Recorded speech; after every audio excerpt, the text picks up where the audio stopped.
Yun, good morning mga idol. So, nandito tayo mga idol sa probinsya. Uwi muna tayo dito dahil wala tayong pasok. So, update ko kayo mga idol yung ginawa natin ng akyatan yung ampalaya nung nakaraan. Nung nandito tayo, ginawan ko to ng akyatan dahil gumapang lang siya dyan sa lupa. O, tapos nang hinayang tayo kasi may bunga na. So, ito na siya ngayon mga idol. Ayun, ayan. Yan, malago na yung dahon niya mga idol. So, ginawa natin, ano na to, wire na to mga idol. Ginawa ko yan.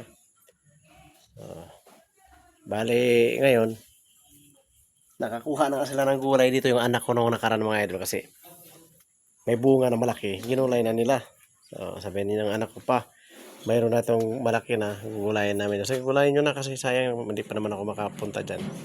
Kasi busy pa ako sa trabaho. Yan. So, mayroon naman siyang sumunod mga idol ito. Ito mga idol. Yan o. Mayroon naman siyang bunga. Marami pa siyang sumusunod na bunga mga idol. Ano?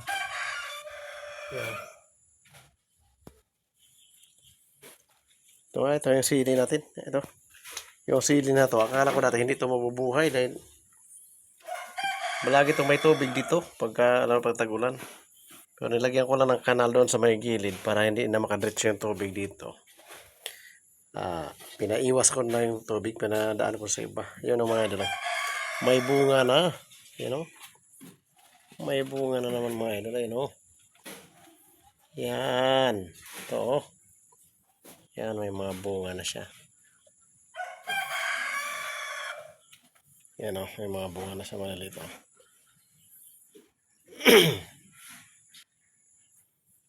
Marami na siyang bunga. Marami ng bulaklak. Ang dami ng bulaklak oh. Oh, baka madagdagan pa yung mga bunga niya sa sunod.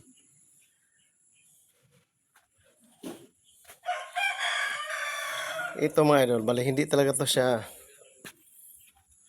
tinanim. Bali pag nagulay kasi kami, yung mga buto na ampalaya namin ay tinatapon lang namin dito. Tapos kung nakita ko na, napansin ko na may nabuhay.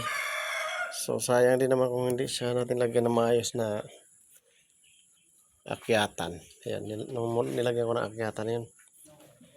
Namunga siya. Ayun mga idol, may bunga pa dito sa taso. Ito. Yan o. Yan. Ayun mga idol. Yan o. Sa sunod, may magugulay na naman tayo. So, ganun lang mga idol. Pag kailangan natin ng may konting space lang, o hindi naman talaga to nasa gilid na to ng pader.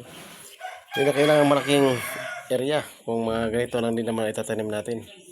So, kailangan lagyan lang natin siya ng akyatan para mamunga siya ng maayos. So, okay.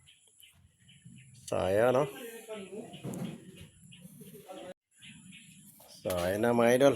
Update natin sa ating tanim na ampalaya at saka sili. Ito, mula nung nilagyan ko ng akyatan to ay siguro mga 1 month mahigit lang. Tapos ito naman ay may mga 3 months na to mga idol. Itong mga sili na to. Medyo matagal na.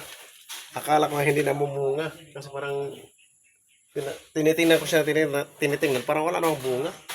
Nagulat lang ako nung pagtingin ko. May bunga na pala. Ito may mga bunga pa dito mga idol. Mga idol. Marami na talagang bunga pala. Ito oh. Ito oh. Ayun pa oh. Yan oh. Ito oh. Dami ng bunga.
So, ayan mga idol.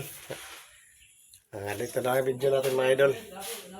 At abangan nyo lang yung update ko kasi pag balik ko dito, pag uwi ko dito ay maggugulay tayo pag pakita ko sa inyo kung gaano kalalaki ang magiging bunga dito.